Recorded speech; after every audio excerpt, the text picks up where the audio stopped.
morning, everyone, and welcome to our webinar, our festive webinar, Cheers to Safe Celebrations, an essential guide, we hope, for employers this festive season.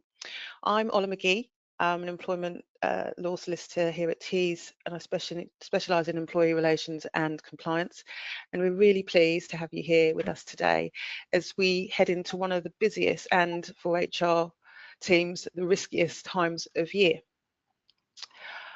I am joined today by Michelle Brinklow, who many of you will already know through her work in HR consultancy across the region. Michelle, would you like to introduce yourself?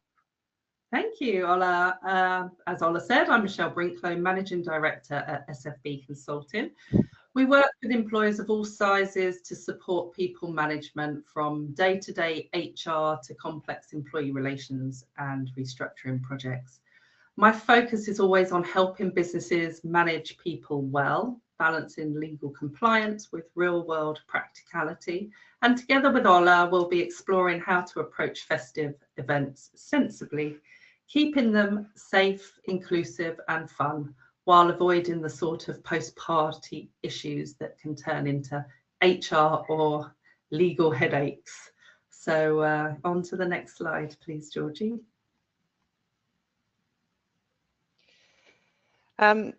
So between us, we will bridge the legal and HR worlds. I'll focus on the legislation, cases and compliance aspects, while Michelle will bring the cultural and behavioural side of prevention and good practice. You'll hear from both of us during the session, but the aim is one clear, joined up message. You can absolutely celebrate with your teams, just do it safely and smartly. Have fun and avoid the post-party issues that can turn into HR legal headaches. So we'll begin with looking at the festive season risks, why some employers are scaling back this year and what's driving that shift. Then we'll recap the legal landscape. We covered it briefly at our previous webinar, but we'll cover the key changes from the Worker Protection Act and the upcoming Employment Rights Bill, which are reshaping employers' duties to prevent harassment. We'll then talk about inclusion and culture, how to make celebrations feel safe and welcoming for everybody. Then move into misconduct and liability. What happens when lines are crossed and what case law is telling us about this?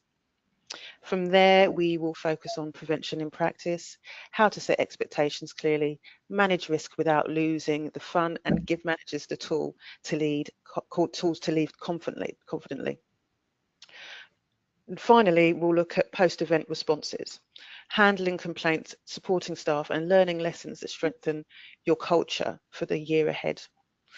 By the end of this session, you'll have practical, legally sound steps to help you celebrate safely without losing the spirit of the season.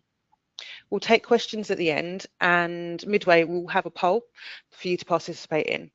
From the outset, I'd like to say we understand that this is a serious subject, but we will do our best to keep it light-hearted and upbeat. Next slide, please, Georgie. So, picture the scene. Monday morning, HR opens their inbox. There's silence on Teams, a few sick calls, and an email that starts, "You might want to know what happened on Friday night." The feeling of dread lands like a rhinoceros on your chest. These are the moments that truly test a company's culture and sometimes its liability. This is a part of the job that no employer really wants to face, the aftermath of a celebration where something went wrong. It could be a complaint, an allegation, or simply a sense of behaviour that got out of hand. The key message here is that it is how you respond in the hours and days after an event that will set the tone for how your organisation handles accountability and trust. Next slide, please, Georgie. So yeah, that next morning is a little like the walk of shame. Red faces, embarrassed looks, the gossip starts and everyone's having a good old laugh about the night before, but are they all having a laugh? The embarrassed apology messages, that is if of course they remember what went on the night before. Most incidents stem from blurred boundaries, not bad intent, but the law doesn't excuse lack of clarity. Having processes and clear guidance in place beforehand is crucial. What happens if it becomes a formal complaint? This is when a speedy response, thorough investigation, and fair processes matter. If you handle that first report professionally, it can avoid litigation. So today, we want to help you to think of those measures you can put in place to avoid festive fun turning into a festive nightmare. Next slide, please. So if we think about workplace culture in 2025, it looks very different from even just 5 years ago. We've got a multi-generational workforces with something we've never seen before, well, definitely not in recent times, with 5 generations working together. There's been a real shift in what people expect from their employers. So employers aren't just looking for fair pay or perks anymore. They want safety, inclusion, and accountability. And that applies as much to social settings as it does to formal workplace processes. And we've seen that expectation harden into law. Movements like Me Too, the pandemic's focus on well-being, and now the Worker Protection Act have changed the entire tone around employer responsibility. And every year we see employers rethinking about how they approach end-of-year events. 2025 is no different. I think there are a few reasons behind this. Well, obviously there are cost pressures, and hybrid working means the traditional big night out isn't right for every business. But the second and arguably bigger reason is risk. And we are seeing a lot more employment claims and internal grievances linked to social events, from harassment to exclusion, from drunken arguments to social media fallout. And with the new Worker Protection Act introducing what is a proactive duty to prevent harassment from happening, employers can't just now rely on it happened out of work. You know, the law expects you now to think ahead, to identify risks from the outset and act before something goes wrong. And that's why many businesses are opting for alternative celebrations, smaller team events, daytime lunches, or family-friendly gatherings to create connections without exposure. Ultimately, it's not about cancelling Christmas, it's about modernising, updating how we celebrate. Yeah, and we're seeing this right across the board. Employers moving away from one size fits all celebration to something more thoughtful. When people feel genuinely included and safe, morale is higher and you avoid the Monday morning issues we all dread. It's about showing you value your staff enough to create an environment where everyone can relax without worrying about boundaries being crossed. Yeah, and there's also a growing awareness that alcohol, it amplifies risk. After several high-profile harassment cases linked to work functions, many employers have quietly shifted to daytime or alcohol-limited celebrations or mixed format events that cater for everybody. And inclusion really is the word that defines this moment. It's not about being politically correct. I think that it's about ensuring every member of staff feels like that they're comfortable and respected, regardless of their backgrounds or beliefs. And that brings us neatly on to what's driving these changes and the evolving legal landscape. Next slide, please, Georgie.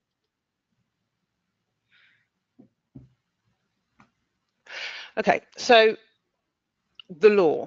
Let's talk about that, because whether your festive event is in the office or at a restaurant or a local venue, it's still legally considered to be an extension of the workplace. In employment law terms, if the event is organised, funded, or even simply endorsed by the employer, it is deemed to fall within the course of employment. And that phrase is critical because it's what triggers the employer's vicarious liability. So what that means, it means that if one employee harasses or assaults another or behaves in a way that breaches equality or safety laws, the employer can be held responsible, even if this is an incident that happens outside of work, after hours, off-site, and completely without any management involvement. And this actually surprises a lot of people, but the courts have been absolutely consistent on this point. The key test isn't where it happened or what time it was, but whether there was a sufficient connection between the employee's job and the misconduct. So if a manager uses their authority to humiliate or intimidate someone at a party, that's within the course of, it's within the course of employment. If employees are only together because it's a work function, that's enough of a link for liability to follow. So let's break down the main pieces of legislation that come into play. We have, first of all, we've got the Protection from Harassment Act 1997, and this makes harassment a civil and criminal offence. It covers unwanted behaviour that causes distress or alarm, and tribunals often refer to it alongside Equality Act claims. Second, we've got the Health and Safety at Work Act 1974, an old act, but still good law. It creates a duty to ensure, so as far as reasonably practicable, the health, safety and welfare of employees. This duty doesn't stop when the event starts.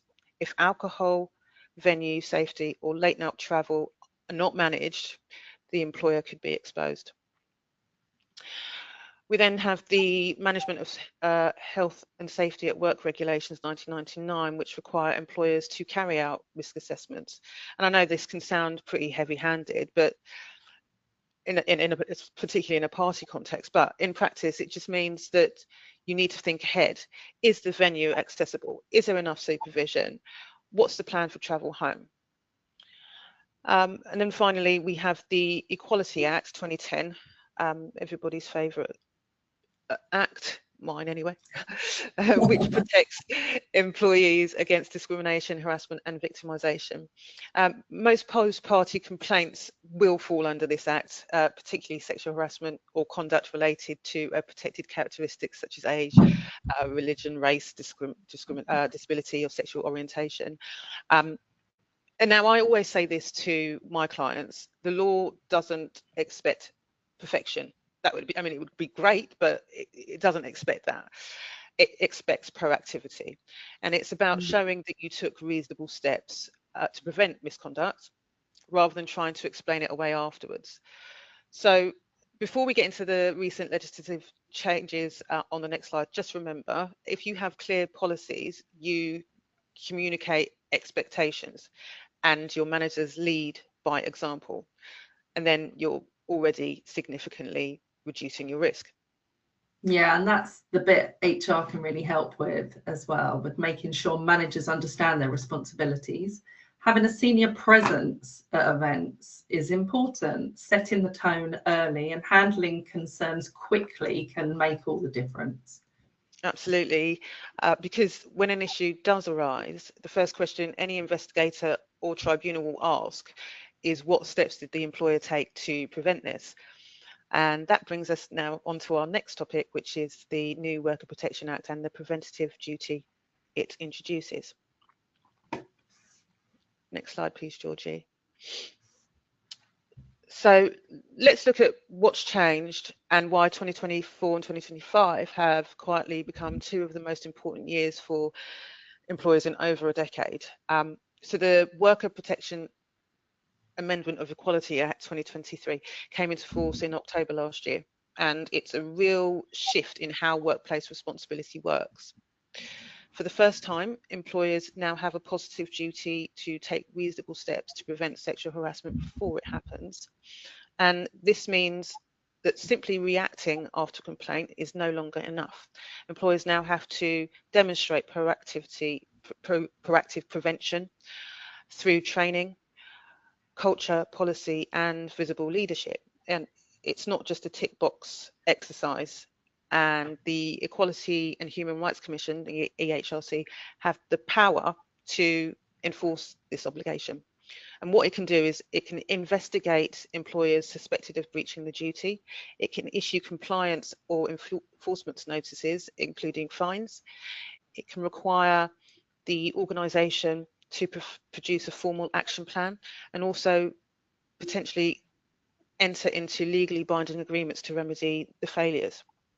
In serious or repeated breaches, they can go further and seek court injunctions, and they can publicise their findings. So that would go to an organisation's reputation.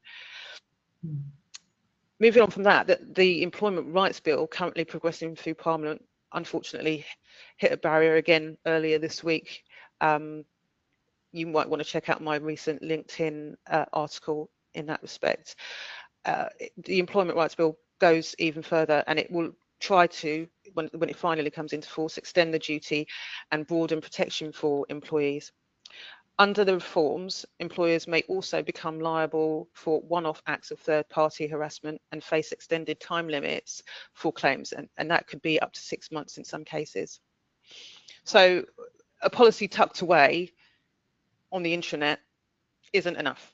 You need to show that prevention is something you do and not something you say you do. Tribunals will look for proof of active steps being taken, training, communication, leadership example, and post-incident responses. I'd say the direction of travel is unmistakable at this stage. The law is moving towards prevention, transparency, and accountability. In practical terms, this means that if you know about a potential risk in your business and do nothing, the law will treat that inaction as negligence. Yeah, and from a HR perspective, that's a game changer. It isn't about running a one-off training session. It's about building harassment prevention into your culture. That might mean refreshing policies every year, running scenario-based training, or even publishing your prevention strategy internally. And the benefit isn't just compliance, it's confidence. So when employees know their employer takes this seriously, they're far more likely then to report issues early before they escalate. That's exactly right, and that's the message that we want to land. The Worker Protection Act and the Employment Rights Bill aren't designed to make life harder for employers. They're designed to set a new standard for fairness, respect, and proactive leadership. So when we talk about safe celebrations, this isn't just about avoiding complaints, it's about demonstrating the kind of workplace culture that meets the spirit of this new legislation. Next slide, please, Georgie.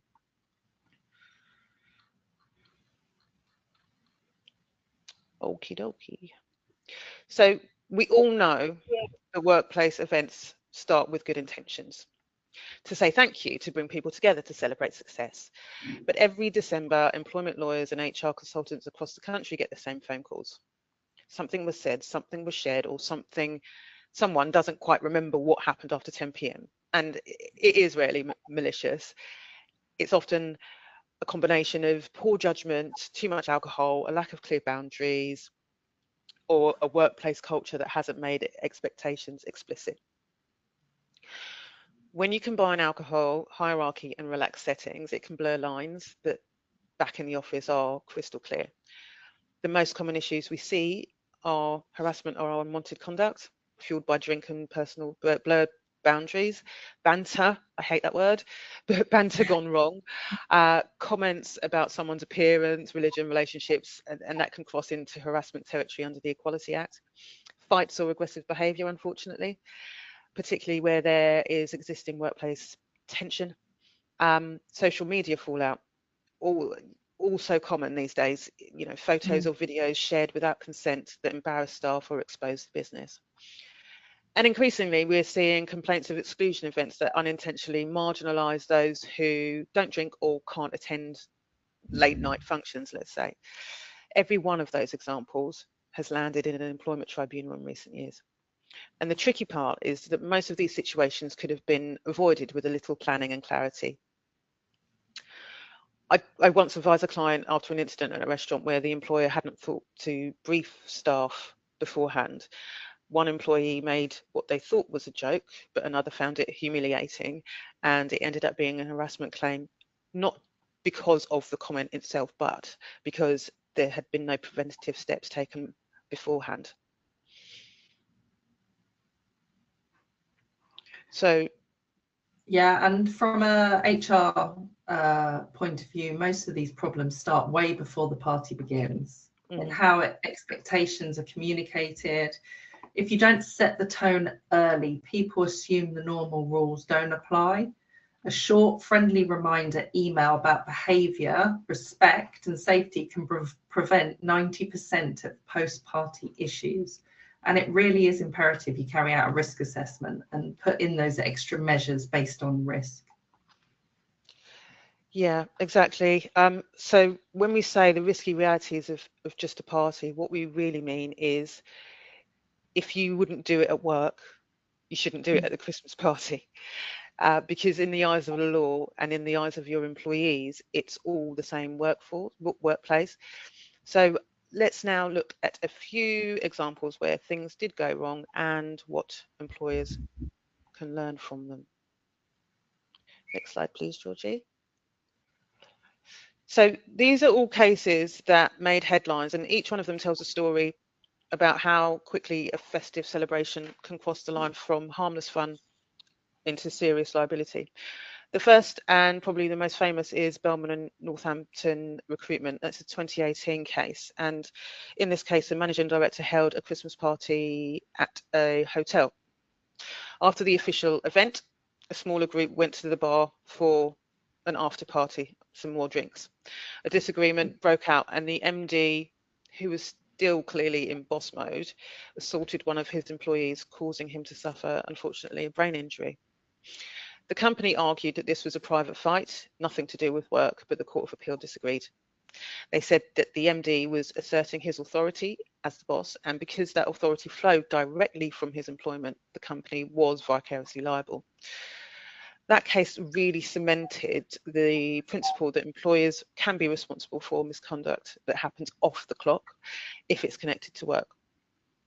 The second case is Atchison and Avon Fire Services, and that's a 2022 case, more recent. And this wasn't a one-night issue. It was about a long-standing culture of misogyny and harassment. Atchison resigned after repeated sexist comments made towards her, being excluded from opportunities and what the tribunal called a deeply embedded culture of discrimination. She was awarded £35,000 for injury to feelings and financial loss. And the lesson taken from that is that a single incident can cause a claim, but culture or the failure to address it is what turns a complaint into a resignation and a tribunal award. Yeah. And then we've got the case of Frake and Vical, another 2022 case and another key example. In this case, an employee endured persistent sexual harassment over a significant period. It wasn't one dramatic event, it was ongoing inappropriate remarks and unwanted attention. She was awarded £17,000 and that sat in the middle of the Vento band for compensation. The tribunal noted that the employer had no proper processes in place and no meaningful anti-harassment training, and that's what tips the balance of prevention. Each of these cases obviously show something slightly different, but they all share a common thread. It's not just about what happened, it's what about the employer did or didn't do afterwards. When employers act early, train their staff and take complaints seriously, they can often stop a situation becoming a legal claim. But when they ignore red flags or assume an event is outside work, the law and the headlines will usually say otherwise. And you know what is striking about that is that none of these cases came from huge multinationals. Yeah. They were all ordinary employers, just like all of us. It's just a reminder that culture and prevention aren't nice to haves. They're part of the whole risk management process. Yeah, exactly. And so let's put this into a real world scenario. What would you do if you found out something had happened at your event, but no one had made a formal complaint? So we're going to have a poll now. If we move on to the next slide, please, Georgie. Imagine this scenario, and I promise versions of this happen every December. You host your Christmas party, your company's Christmas party. The following Monday, the manager mentions that they saw 2 colleagues behaving inappropriately, perhaps flirting, kissing. And another member of staff has said they felt uncomfortable watching it, but no one's made a formal complaint. So here's the question: what would you do next? Oh wow, you've already answered.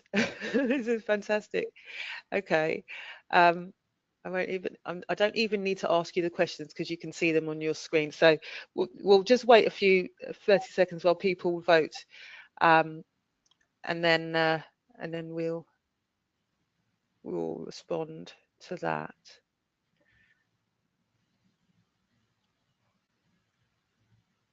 Any more votes? Any more votes? Okay, so that's it. We're gonna close that now.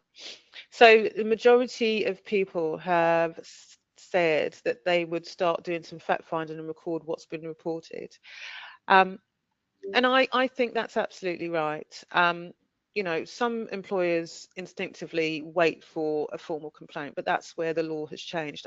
Under the Worker Protection Act and the Equality Act, once you know or ought to reasonably know about potentially harassing or inappropriate conduct, you're expected to take reasonable steps to address it. So waiting to see is no longer a safe option. The right approach is to act proportionately but promptly. That might mean an informal fact-finding discussion, a welfare check with anyone that's affected, and a short written note of what's been raised. That early, low-key intervention is often what prevents a small issue from becoming a formal grievance later on. And just as importantly, it sends a clear message that the employer is listening and willing to act. Yeah, that's for sure. And from an HR perspective, that early conversation is crucial. It's not just about jumping to conclusions, it's about showing you take concerns seriously and giving people confidence in your process. That's what builds trust in your culture. Yeah, absolutely. And I think because silence can easily be mistaken for approval, and that's where a lot of employers do fall down, unfortunately. So let's build on that point and talk about one of the most common themes we see in festive events where banter, horrible word again, sorry, crosses the line into bullying and harassment. Good old banter. Love it. Anna's favourite word, as we now know. Yeah. This is one of those situations that HR professionals see time and time again. Something's happened. It's been mentioned informally, but no one's actually made a complaint. And you can almost feel the uncertainty in the room. Do we deal with it or do we leave it alone? Here's the reality. If you know something's happened, or even if you suspect it might have, it's your job as the employer to take some form of action.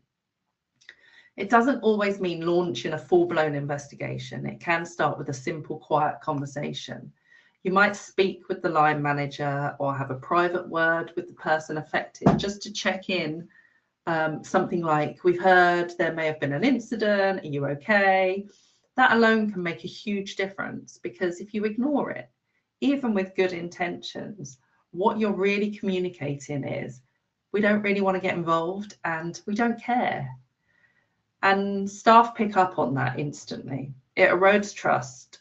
It discourages people from speaking up, and it tells everyone that certain behaviours are tolerated. When employers step in early, even informally, most issues can be managed quietly and respectfully. You avoid escalation and you demonstrate that your culture genuinely supports people, not just on paper. So when you hear something like a rumour, a concern, a moment that made someone uncomfortable, don't wait for a grievance to land on your desk. Check in, make a note, and take proportionate action. That's what being proactive really looks like in practice. And as Ola said earlier, silence isn't neutral. It sends a message. Make sure yours is one of awareness and accountability. Next slide, please, Georgie. So I think this one that most HR professionals and managers can relate to, the idea of banter, It's often where things start to get blurry. Someone makes a joke, it gets a laugh, and then someone else feels uncomfortable but doesn't say anything in the moment. That silence is what allows it to carry on. Before you know it, something has started as a friendly teasing is actually creating a hostile environment for someone else. And here's the important part. Intent doesn't override impact. In other words, it doesn't matter if the person didn't mean it in that way. If it lands as offensive, intimidating, or humiliating, that's what matters. And that's what tribunals will focus on. In the HR world, we always say if one person's laughing and the other person is shrinking, that's not banter anymore. That's why it's so important to set expectations early. Managers need to know when to step in, not to embarrass anyone, but to set the tone. It can be as simple as saying, all right, let's leave it there, or thanks, not really appropriate for work. The key is to interrupt the pattern early. And it's also about awareness of context. What might seem funny to one team could be deeply personal or offensive to another.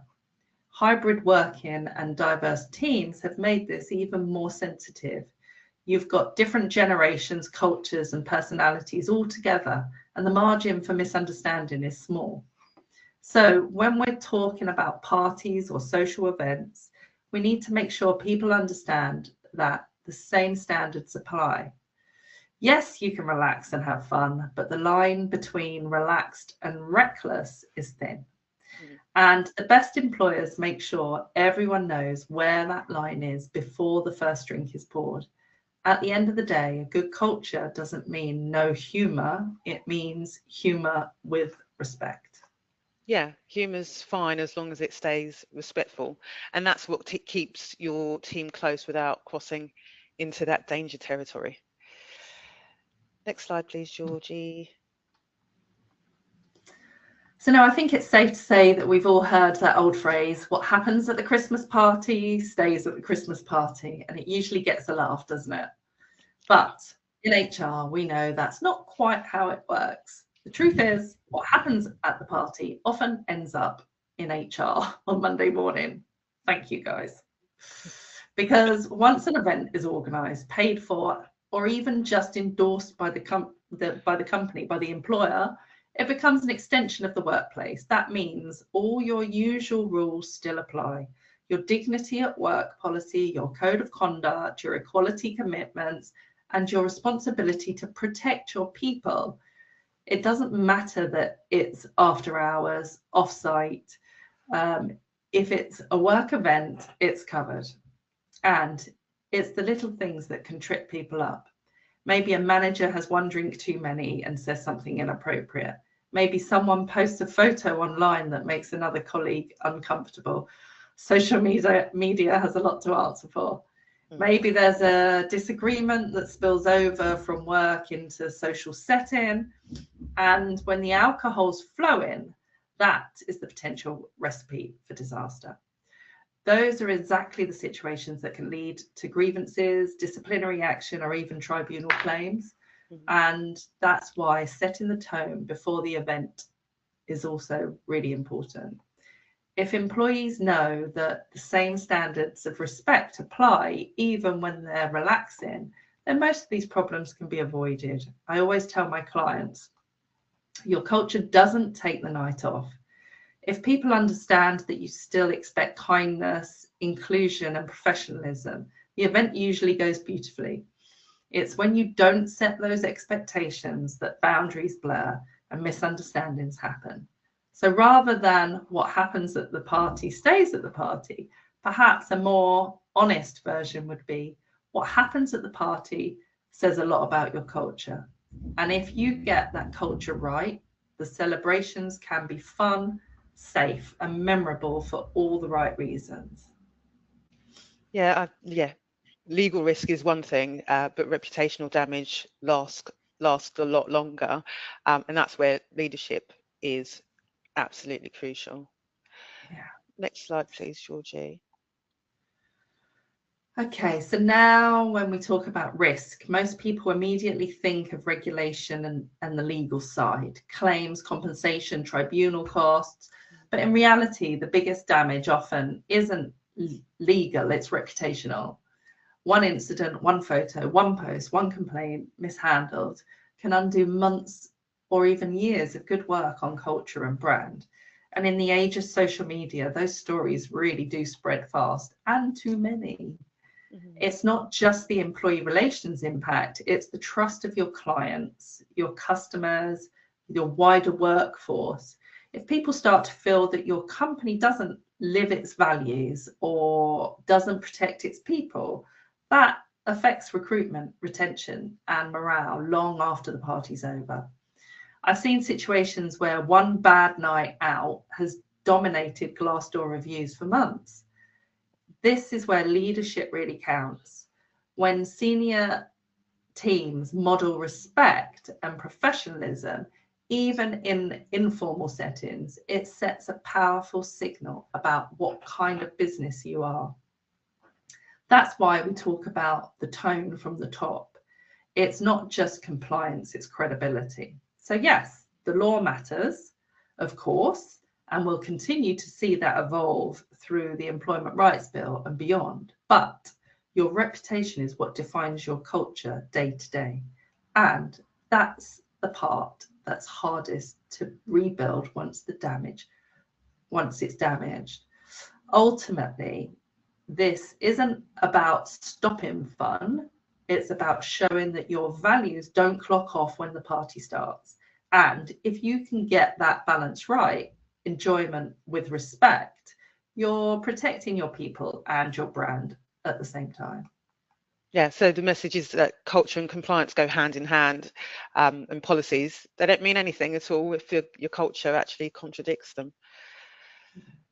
Yeah, next slide, Next please, slide. Georgie.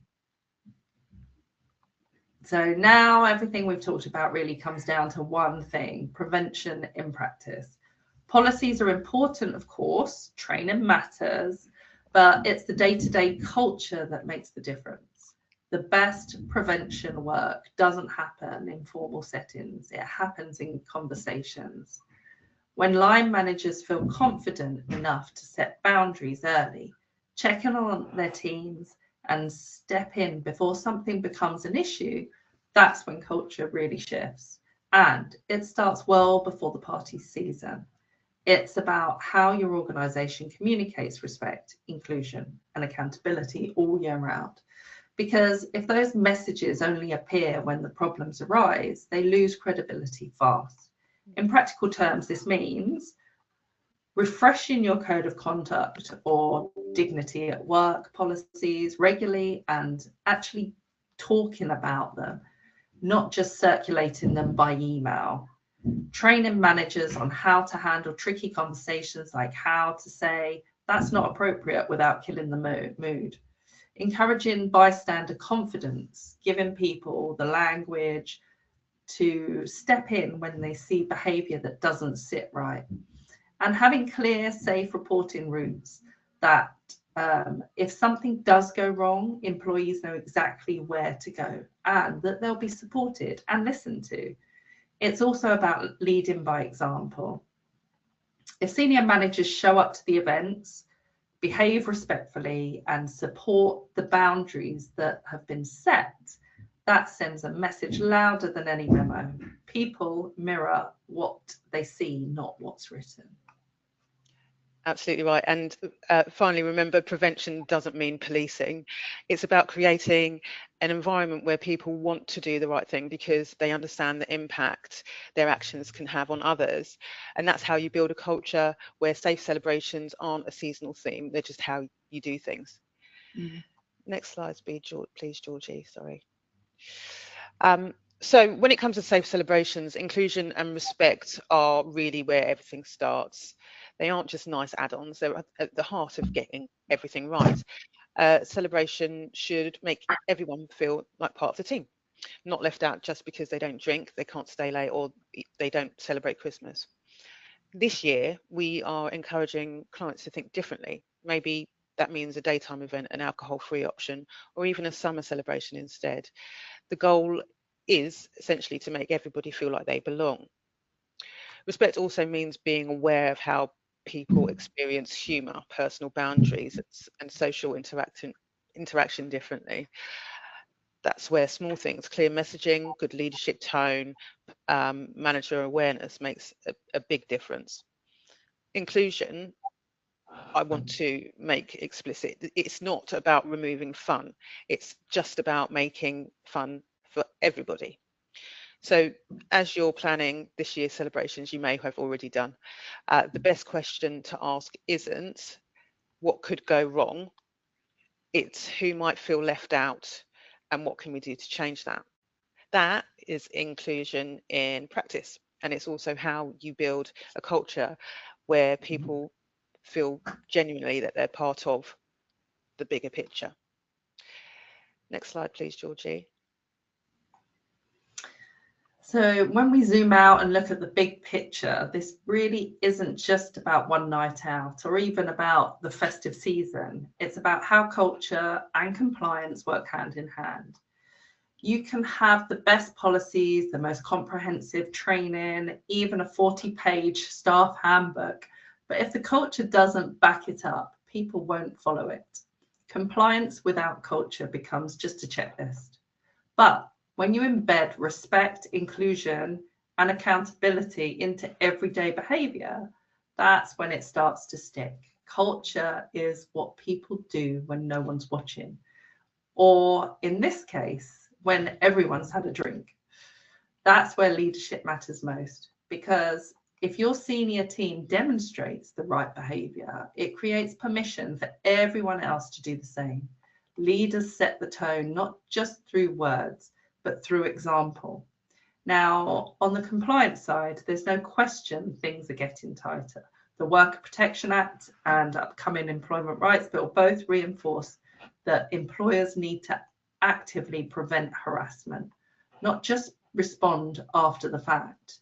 That means evidence of training, clear policies, and even culture that actually reflects those commitments in practice. But culture is what makes that prevention meaningful. If people feel safe to speak up, if they trust that concerns will be handled fairly, and even everyone from leadership down takes responsibility for creating a respectful environment, you've already met the spirit of the law. And you're building a place where people genuinely want to stay and contribute. The reality is, when culture and compliance align, it protects everyone in the business, the employees and the brand. That's why, as HR and legal professionals, we're not just risk managers, we're culture shapers. And that's where the real power lies, using compliance as a framework and culture as the heart. Next slide, please, Georgie. So what happens after the event can be just as important as preparation that goes into it. Even with the best planning, things can go wrong. And how you respond will speak volumes about your organization's values and credibility. The first thing is to act quickly but calmly. If a concern or complaint is raised, acknowledge it straight away. Don't dismiss it as just something that happened at the party. That language undermines trust and can open the door to much bigger problems later. Next, think about process. If the issue could amount to misconduct or worse, harassment, make sure it's handled under the proper procedure, whether that's disciplinary or grievance. Fairness and consistency are key. That means speaking to everyone involved, keeping clear records, and maintaining confidentiality throughout. Now, if there's any indication that the behavior could amount to a criminal offence, such as assault or harassment, you'll need to decide whether to involve the police. This isn't a decision to rush, but it is one to take seriously. Sometimes it's best to pause an internal investigation until criminal processes conclude, but that depends on the circumstances, isn't always necessary. The important thing is not to influence or interfere with any police investigation. Once the situation is managed, it's worth taking a step back and asking, what does this tell us about our culture? Is there something in the environment, the communication, or the expectations that allowed this to happen? Because every incident, however small, is also an opportunity to learn and strengthen your culture. Finally, communicate outcomes with care. You don't need to share details, but visibly taking action, reviewing policies, offering further training, or reinforcing expected standards shows people that complaints are taken seriously, and that builds trust. And trust is the foundation of psychological safety at work. So the takeaway is this: a post-event issue doesn't have to become a reputational crisis. Handled well, it can actually reinforce your organization's values and demonstrate that compliance and culture really do go hand in hand. But of course, sometimes things do go wrong, and that's where the yeah, that's where the next part of our discussion begins. Next slide, please, Georgie. So, what happens after the event? Obviously, we've seen can be just as important as the preparation that goes in with it. How to carry out a good investigation is so important, because if you delay in your investigation, that can almost be as bad as not investigating anything at all, or just the whole thing falling on deaf ears. Sorry, my computer has completely gone. There we go. There we go. Sorry. So once a complaint or concern has been raised, you need to ensure that you carry out an investigation that's fair and robust. It needs to be well documented. You should appoint somebody impartial. Whoever investigates must be seen to be independent, and that means not involving anyone who's too close to the people or the events in question. Next, define the scope early on. There's often scope creep that comes into all of this. You need to set clear terms of reference, what's being investigated and why. Keep the interview separate and confidential. The purpose isn't to prove a point, it's to establish facts, because ultimately how you investigate is what determines whether your process stands up to scrutiny, legal scrutiny, importantly, and whether employees trust your organisation to handle issues properly. You should keep your findings factual and objective, avoid assumptions, and explain how conclusions were reached. And this means setting out clearly what was considered and what evidence supports each conclusion and why. And timing, as I said, matters. Act promptly, don't rush though. Investigations that drag can erode trust, and those done carelessly invite appeal. Handled well, an investigation demonstrates professionalism. Handled badly, it undermines credibility and can escalate a manageable issue into litigation. Next slide, please, Georgie. Now, I think it's really important to pause and be realistic for a moment, because as much as we like to believe that we can plan for every eventuality, the truth is that there are limits to what you can control. You can't control what every employee says after their third glass of wine, or what happens once people leave the venue. You can't be in every taxi or every after party. So it's important to recognise where the limits are. There are simply areas you can't control, and two of those biggest we see are NDA, so non-disclosure agreements, and protected disclosures.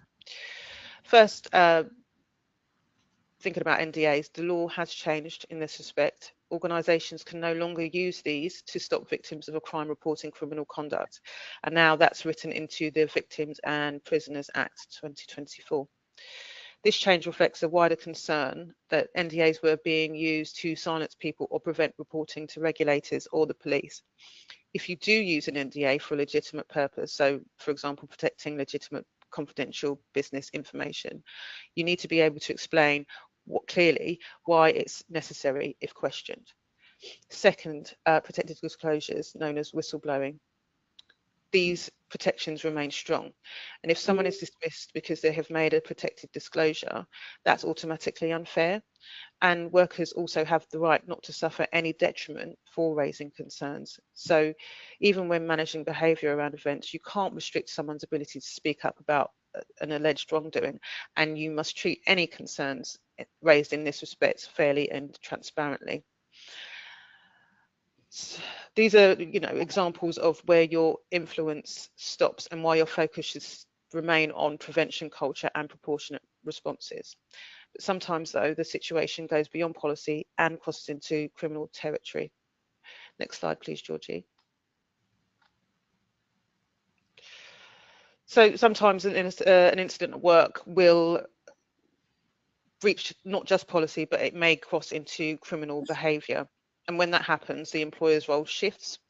The key is to stay calm, proportionate, and clear about the boundaries of your responsibility. The first decision will be whether to contact the police.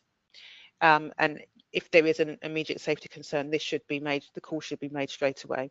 If the situation is less urgent, then you can decide to support the individual affected, and they could make that report themselves, perhaps.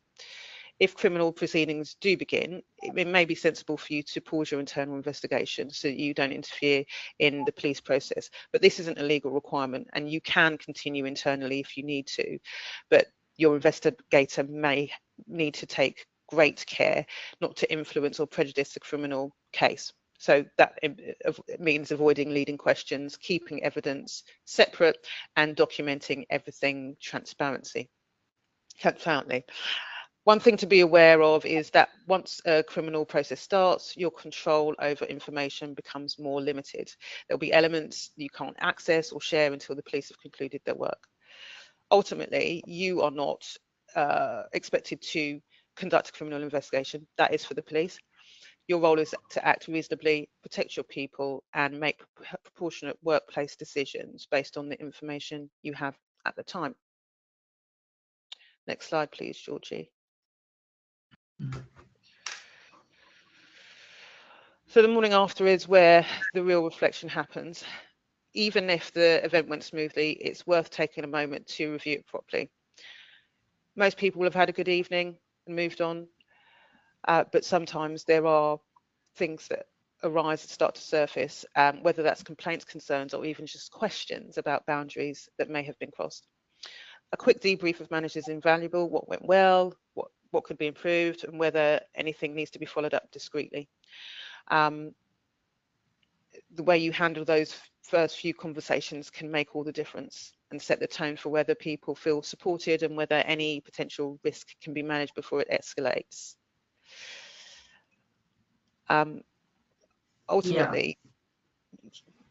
Ultimately, these moments can be used positively to strengthen culture, review policies, and make sure everyone feels confident about how to raise issues or ask any questions in the future. Yeah, and from a practical HR and culture perspective, how you deal with things after the party really defines your organisation's credibility. Follow up promptly, even a short note to staff the next working day can go a long way in reinforcing your values. If something has happened, approach it calmly and consistently. Avoid knee-jerk reactions or informal chats that might later complicate matters. Instead, make sure any discussions are documented, handled sensitively, and involve HR or legal where appropriate. And remember, if there's even a hint of a grievance, discrimination, or harassment issue, follow your usual internal processes. Trying to handle things off the record is generally not a great idea. It's far better to demonstrate that you take matters seriously, investigate fairly, and protect everyone involved. Brilliant. Next slide, please, Georgie. Sorry, I'm mindful of time. We've got 5 minutes left. So as we bring everything together, here are the key principles that we want you to leave with. Start with the why. Why are you holding an event, and what are you hoping it will achieve? If the objective is appreciation, there may be different and sometimes safer, more inclusive ways to get there. And remember, fun and safety are not in conflict. obviously. When expectations are clear and people feel looked after, the event is actually more enjoyable for everyone. Leadership plays an important role too, and people take their cues from what they see. So when leaders model awareness, respect and balance, that tone carries through the whole event. Yeah, and ultimately prevention is culture in action. It's the everyday behaviour, not just the policies, that create safe celebrations. When respect and inclusion are part of the culture, festive events naturally follow that lead. Next slide, please. So thank you for all of you for joining us today. We've covered a lot of ground, from the legal challenges and risks to the cultural and practical steps that keep these celebrations safe, inclusive and positive. The message that we want to leave you with is simple. Festive events should strengthen your organisation, not expose it to risk. With the right planning, communication and tone from the top, they can do exactly that. Exactly. And this time of year is about connection, appreciation, and bringing your teams together. If you approach it with care and clarity, your celebration becomes a reflection of your culture, one that people feel proud to be part of. And remember, these principles go far beyond the festive season. The way we manage behaviour, boundaries and respect at events says a lot about how we lead every day of the year. If today has raised any questions for you, whether that's around policies, investigations or handling complaints, please do not hesitate to get in touch with either of us. And we're always happy to have a conversation. And of course, we'll be sharing the short follow-up email with today's key points and links to additional resources. Next slide. Questions. Do we have time for questions? Do we have time for questions? Well, we're happy to take questions if we can now. We'll just, so Georgie, would you like to come back on screen and let us know what we have? We won't be able to do all of them. I think we've got quite a few, but yeah, go on, Georgie. Okay, so we'll just start with one question we've been asked, which is, are we liable if something happens at an after party that we didn't organise? Ooh. Well, Do you want to go, Ola? I'll go for that one. Yeah, go on. Well, liability, as I said throughout the presentation, it depends on the connection to the employment, so not who organised the venue. And that goes back to that case of Belman and Northampton recruitment I mentioned earlier. So that confirmed that employers can still be liable if the group is together because of the work event. There's authority and hierarchy still in play, and the behaviour of those individuals stems from the work relationships. Yeah, and that's why pre-event messaging matters as well. Expectations and conduct standards apply for the whole evening, even if staff move to a different venue. Yeah, hopefully that's answered the question. Well, thank you very much, and we will leave it there for now. See you later. Yeah, neatly brings us into time. Yeah, have a good Christmas. Bye. Bye.